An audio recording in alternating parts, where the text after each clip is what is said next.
Welcome to day 2 of the 5-day Harp Improv Challenge. I loved seeing people's takeaways from day 1, and I really loved the spectrum of technical levels of people in this challenge, from fledgling players up to people who've been playing a really long time. And that's really important to me because in all my classes and all my workshops, I really love to teach the fundamental ideas in a way that anyone can do them, so that they can be doing them simply, and then so that you can expand them and expand them and expand them as far as you want, so that you can always play fluently at the level you truly are at, and you always have a place to go to expand.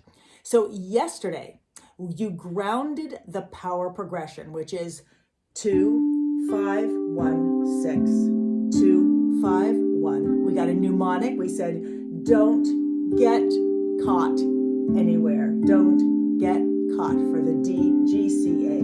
Now, in fact, the real power progression is just the 2, 5, 1. That's the most important thing for you to learn. But I like to add the others to it, because then it creates a whole progression that you can actually play around on.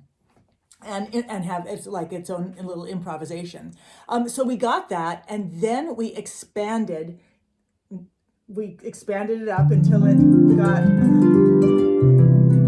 got pretty big. But not by thinking about the notes, but just by creating a shape and expanding up from the lowest note. And we played that progression as a warm-up exercise. That's what we did. So we played that progression. So I want to remind you again that most music is made up of progressions.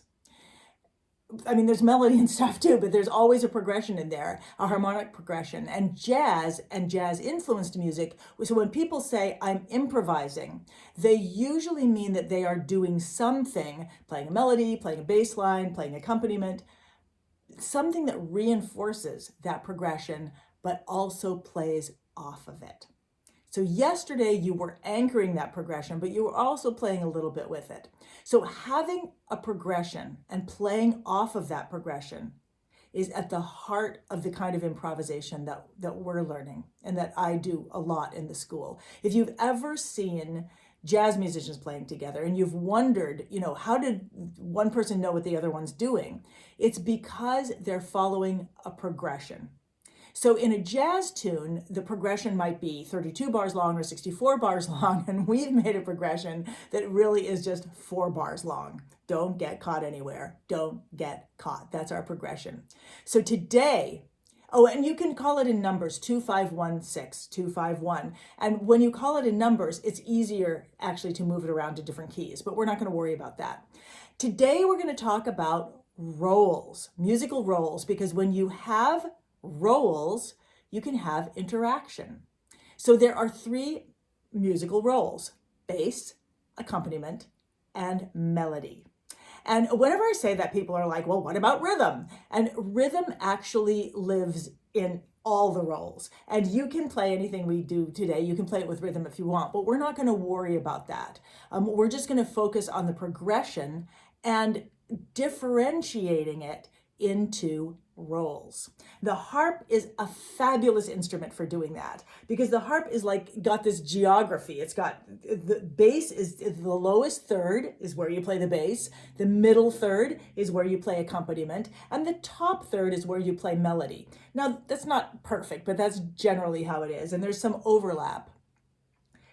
This is not about a range, it's not like it's always, this is all bass is always below here.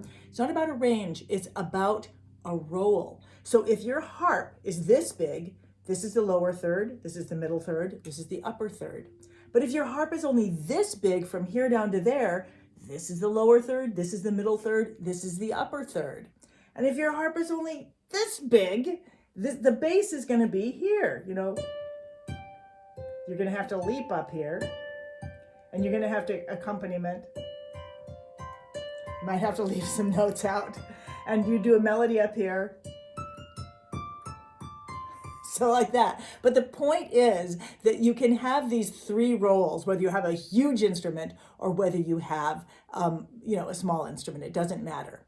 The bass line is on the bottom and it moves the progression. The melody is on the top and it's like the conversational voice of the music, and the accompaniment is in the middle.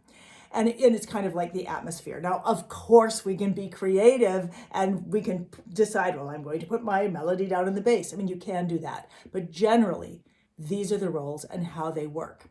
And it's kind of like if you imagine that you have a kite and you're running along and your feet are going up and down if there's hills. That's like the bass line. The kite up in the air that's fluttering around and moving so much, that's like the melody. And then the string that connects you to that, and also all the air that the string is in, that is like the accompaniment. So you can think of it that way. All right, so let's create this same progression, our progression, and differentiate it into two roles. We're going to differentiate it into bass and accompaniment. So the first thing we're going to do is we're going to play that same progression that we know. Don't get caught anywhere. We're going to play it with our left hand thumb. Let's go down. Don't get caught anywhere. Don't get caught. Depending on what you're doing, you can always shift those into a different, like up or down, but we're just going to go in that shape. Now we could also add an octave to that. This establishes the bass. And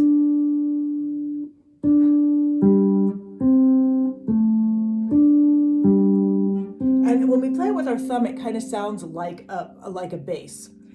We can then reinforce it by playing an octave, but you still only have to look at your thumb.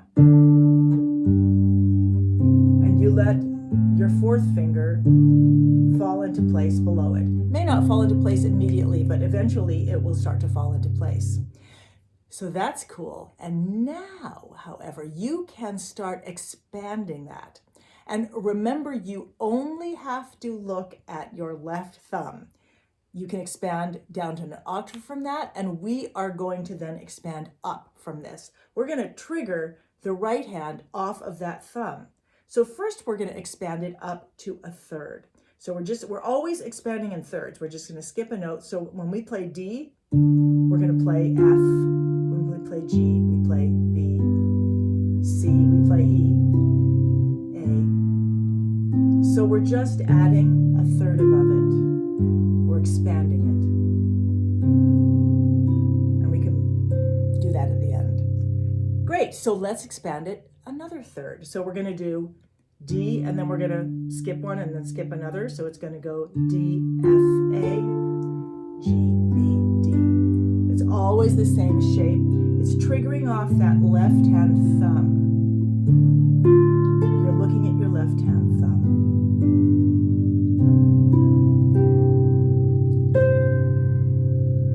Let's expand it one third more. So this time we're going to have to start with our third finger down here, but we're really just triggering off that D. This time we're still skipping every note, looking at that D, looking at this G, looking at this C, and at that A.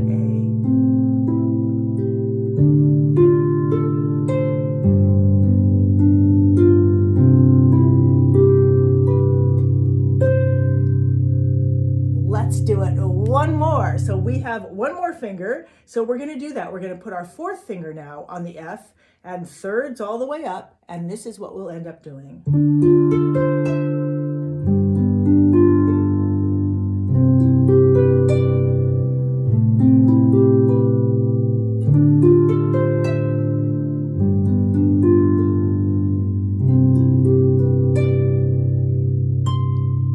So that's don't get caught anywhere. Don't get caught. You can come back down at the end if you want. So, I'm getting my notes here.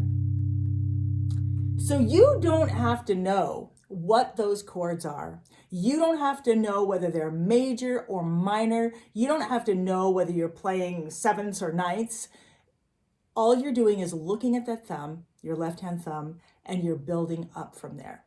So let's just do that one more time, because what you're doing here is you've got a bass and you've got an accompaniment. So you could play it like that if you wanted to, or you could, I mean, you could do all kinds of things with that accompaniment. We're not going to worry about that now. We're just going to be building it up. So first we do the thumb. Don't get caught anywhere. Don't get caught. Now we're going to add the octave if you can. Don't get caught anywhere. Don't get caught. And you can do it as slow or as fast as you want. Now we're going to start adding. Don't get caught anywhere. Don't get caught. You can go back down or go up. We're going to add another third. Don't get. Still looking at my left thumb. Anywhere. Don't get caught. You can go back down if you want there. Now we're going to add another. This means I'm going to put my third finger down there, but I'm still keying off that thumb. Don't get caught anywhere. Don't get caught. And we're going to add one more. So now I'm going to put my fourth finger here and just thirds all the way up. Don't get caught anywhere. Don't get caught. This, in fact, is a great way to accompany singers or any other, instrument, a violin, a viola, clarinet, stuff like that. And you are still following one note. You are still just saying, don't get caught anywhere. And if you want to really challenge yourself, sing along. You can, and it'll be easier for you to sing. You can actually make it easy, the whole thing easier, if you sing what you're playing. And by that, I just mean you're singing, don't get caught anymore. I mean, you can sing anything, whatever makes it easier for you to play. And when you do sing, if you decide you want to sing, don't listen to yourself, meaning don't judge yourself. You're just trying to get the coordination of doing this. So just sing along and play along and know that you are creating all of this from just this one little thing. Don't get caught anywhere. Don't get caught. You are creating shapes. And remember to only go as far as you can. You want to keep within your technical, where you are technically, because you want to really click with what you're doing. Once you can click in with it, you'll create fluency, and then you can always add on to that. You can go back to it for years and years and years and add on once you get that click. So have fun. Play around with it and see what you discover about it and about yourself. After you play, go to the Facebook page, look for the thread for day 2, and post your answer to the daily question there as a comment. Don't, as a comment on the day 2 thread, don't start a new thread. Just keep everything as a comment within that one thread. And if you really want to challenge yourself, then take a video of yourself playing this and add that. Just keep it really short, like 15 to 30 seconds. And so now go forth and improvise, and I will see you tomorrow for day 3.